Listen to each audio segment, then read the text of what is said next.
Nancy O'Dell is off. Nichelle Turner is here with me. All right, let's start with Michael Jackson.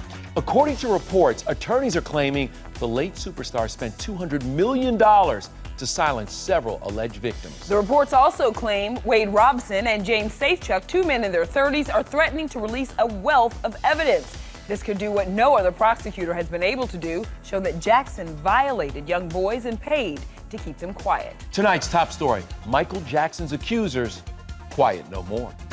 We're talking about mind-boggling amounts of money. What the victims are trying to claim here is, listen, Michael Jackson shut people up, not just one person, not just two people, not just three people, but many, many, many people. The claims of hush money reportedly amount to $200 million for 20 victims. An attorney for the Jacksons' estate today called that figure ludicrous. Still, the reports come as two purported victims, Wade Robson and James Safechuck, head to court against the estate. Both men are now fathers in their 30s. Mr. Jackson?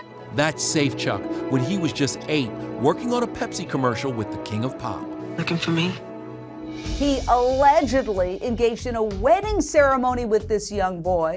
Jane Velez Mitchell covered Jackson's molestation trial, and Robin Sachs is a former LA prosecutor. There's been previous inconsistent statements that have been made by both of these parties. He sexually abused me from 7 years old until 14. Robson called Jackson a pedophile in 2013, but the choreographer was actually a key witness in the singer's successful defense against child molestation charges in 2005.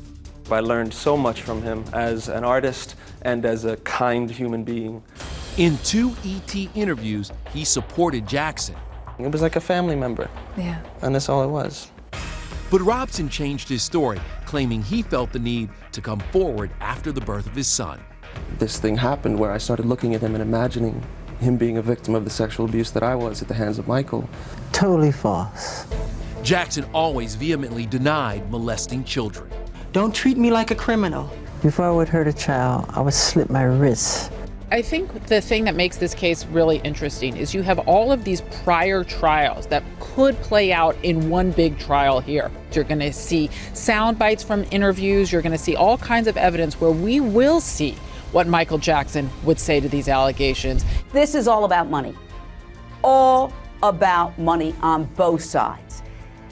If Michael Jackson's reputation is tarnished to the point where people don't want to hear his music, that's going to hurt the estate.